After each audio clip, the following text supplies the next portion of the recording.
kenapa Tuhannya orang Kristen yang datang? Tuhan saya mana? Allah mana? Yang satunya mana? Yang biasa saya agungkan. Kenapa kamu yang datang? Kenapa Tuhannya orang Kristen yang datang? Hanya cahaya yang bersinar. Dan saya tipikal pimpinan yang keras, bukan mimpi saya tidak percaya. Tapi ini kenyataan, ini gelas masih ada, ini botol masih ada. Saya mengatakan itu, kenapa saya tahu ini Tuhannya orang Kristen? Karena ada beberapa karyawan saya yang orang Kristen akhirnya mengalah. Dan setiap saya datang ke rumahnya, ini siapa? Yesus ini siapa? Saya nggak suka sama dia. Saya memutar otak bagaimana siar agama saya bisa begitu besar di Indonesia ini. Sampai pada akhirnya saya memutuskan pada saat saya umroh, saya 2 kali naik haji, Bapak Ibu yang terkasih. Bagaimana kabar Ibu? Baik, luar biasa. Haleluya, karena Tuhan Yesus baik ya Bu? Ya, sangat baik, bahkan teramat baik. Amin, amin. Haleluya. Di luar daripada perkiraan manusia, Tuhan Yesus selalu menghampiri orang-orang yang teraniaya, orang-orang yang tidak berdaya, orang-orang yang putus asa, orang-orang yang hidup di dalam lembah kekelaman, di dalam lembah hitam. Dan Tuhan Yesus itulah Tuhan yang baik, yang telah menyelamatkan Ibu Nita. Oke Bu, supaya tidak berlama-lamaan, ruang dan waktu saya persilakan kepada Ibu untuk bersaksi bagaimana kuasa Tuhan Yesus yang telah mengubahkan Ibu. Silakan Bu Nita. Ya baik, terima kasih waktunya, terima kasih untuk malam ini.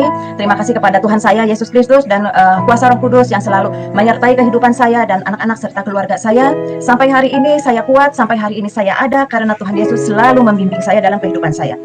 Saudara yang terkasih, malam ini saya akan berbicara tentang kehidupan saya, bagaimana saya hidup sebelum saya mengenal Yesus Kristus dan setelah saya mengenal Yesus Kristus, dan bagaimana Tuhan ada untuk kami satu keluarga bisa mengenal kedahsyatan Tuhan dalam menyelamatkan jiwa saya, anak-anak saya, dan rumah kami yang menjadi mesbah Allah.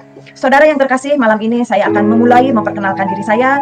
Nama sebelum saat ini, nama saya dulu itu seorang hajah, Mas Nita Dinata. Garis keturunan saya dari suku Sunda yang cukup fanatik di dalam keluarga, apalagi saya memegang satu syiar untuk menyampaikan agama saya pada saat itu. Tapi saya dengan leluasa saya menyampaikan bahwa inilah agama yang benar pada saat itu. Saya menjunjung tinggi agama leluhur saya, dan saya bekerja keras untuk mereka, Allah yang saya agungkan pada saat itu. Sampai pada saatnya suatu hari, saya background Muslim, background keluarga Muslim juga. Saya punya suami sebelum meninggal juga Muslim. Setelah beliau wafat, saya hidup sendiri beserta 4 anak. 4 anak yang kecil-kecil pada saat itu, dan saya hanya memikirkan bagaimana membesarkan anak-anak saya, bagaimana saya bisa menyelesaikan bisnis saya yang cukup besar, peninggalan dari almarhum, yang saya harus mengelola dengan sedemikian rupa dan harus menjadi besar, karena saya seorang pimpinan di salah satu yayasan yang saya miliki, yaitu Yayasan Alfat, dalam arti kemenangan. Alfat itu kemenangan. Dan saya berjuang bagaimana saya bisa bersyiar dan dengan menggebu-gebu bahwa saya seorang wanita yang hebat, seorang single parent yang hebat, seorang wanita yang kuat, bisa syiar dengan dana yang sedemikian rupa. Saudara yang terkasih, kesombongan manusia, segala sesuatu yang saya miliki, itu hasil dari keringat, hasil dari bisnis, dan terkadang kami hanya bersyukur kepada Allah Subhanahu wa Ta'ala, terima kasih, dan kami bersedekah banyak. Sampai akhirnya saya punya keinginan untuk membangun satu Islamic Center. Berawal dari itu, berawal dari apa? Dari hawa nafsu, bahwa uang adalah segalanya. Saya bisa mengatur siapapun dengan uang. Saya biasa memimpin, dan saya memanage semua. Dengan keberanian saya memutar otak bagaimana siar agama saya bisa begitu besar di Indonesia ini. Sampai pada akhirnya saya memutuskan pada saat saya umroh, saya 2 kali naik haji, Bapak Ibu yang terkasih. Dan umroh itu seperti dari Jakarta ke luar kota antar Indonesia. Sakit seringnya, sebulan bisa 1 kali, 2 kali, bisa 3 kali, tergantung kemauan saya, karena mudah. Dan saya juga ada sedikit bisnis dengan mampir di Dubai.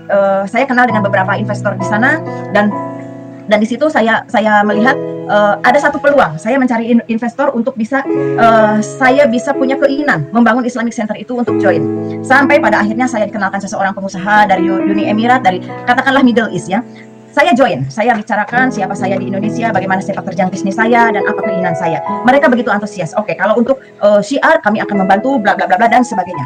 Namanya orang mencari investor seperti orang sedang dagang. Nggak mungkin cari dana tanpa modal meja, ya nggak Bapak Ibu yang terkasih. Dia itu meminta, Bu, tolong buatkan master plan yang komplit supaya dana cepat turun. Oke, baik, seperti apa? Saya kan tidak memahami untuk pembangunan itu seperti apa dan bagaimana. Saya bicara dengan rekan-rekan saya di Indonesia, ada nggak arsitek atau siapapun yang bisa membantu saya mewujudkan Islamic Center. Pada tertarik, semua tertarik, termasuk orang-orang yang tadinya memang dia bukan Muslim, katakanlah non-Muslim. Pada saat itu saya haji, non-Muslim ini jadi satu target bagi saya.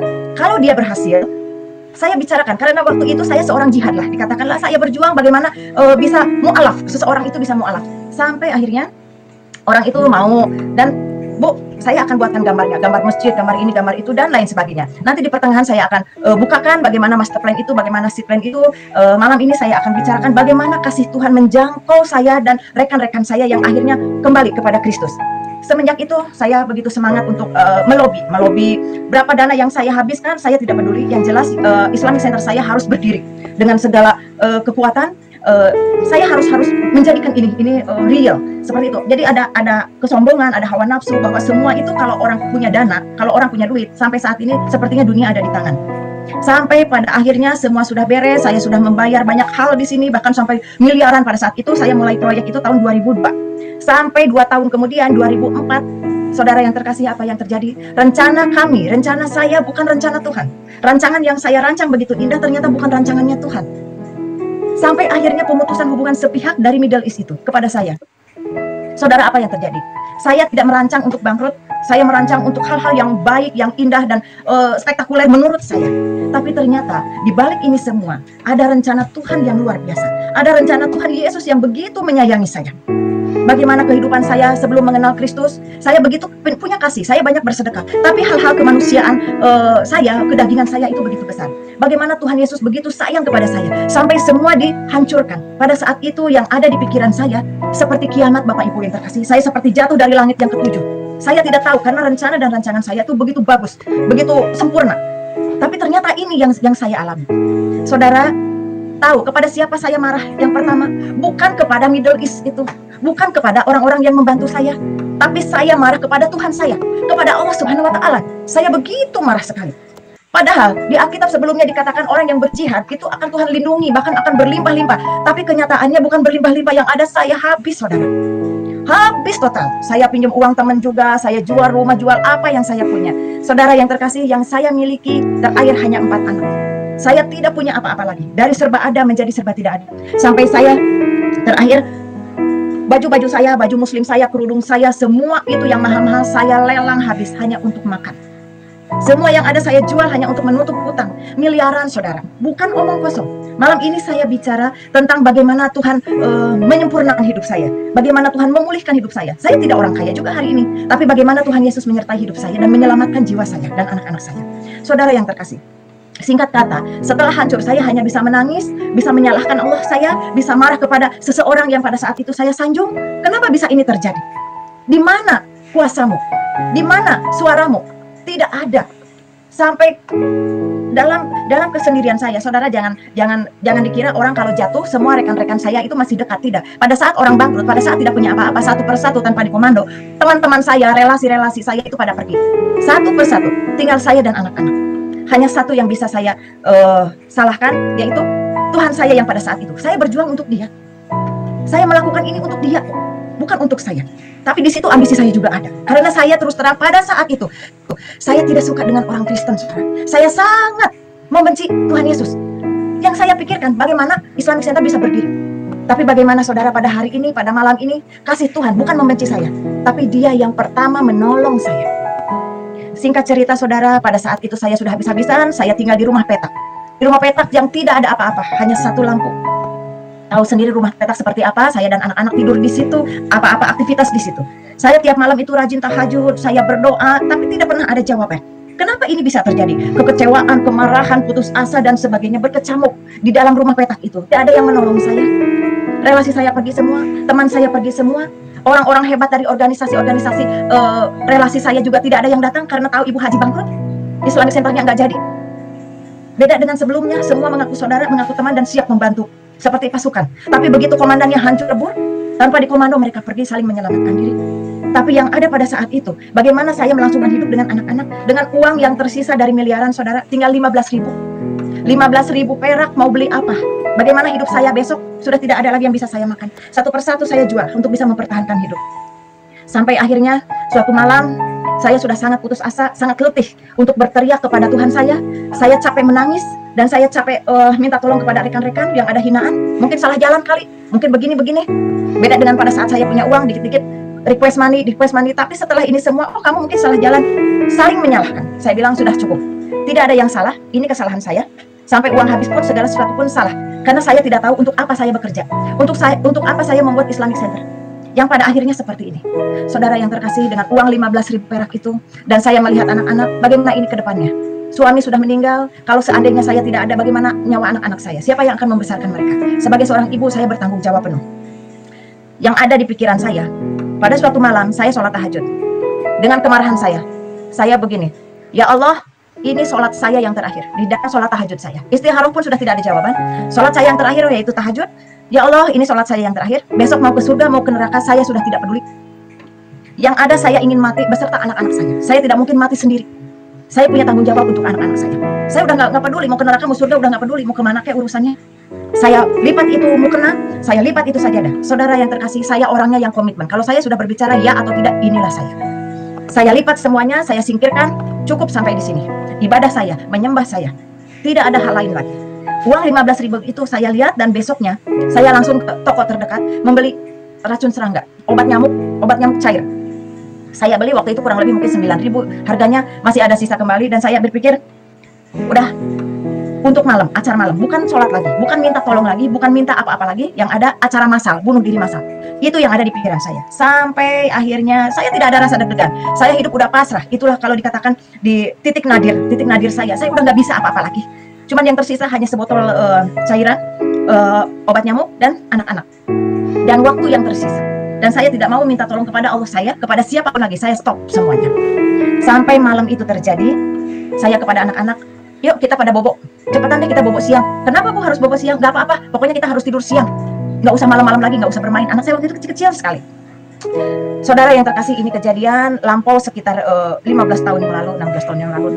Ini kejadian, anak saya juga kecil-kecil. Sampai akhirnya anak tertidur, saya menunggu waktu. Saya rumah petak juga di kampung, mojok supaya tidak dilihat orang. Kalau orang bangkrut, siapapun gak ada yang mau dekat.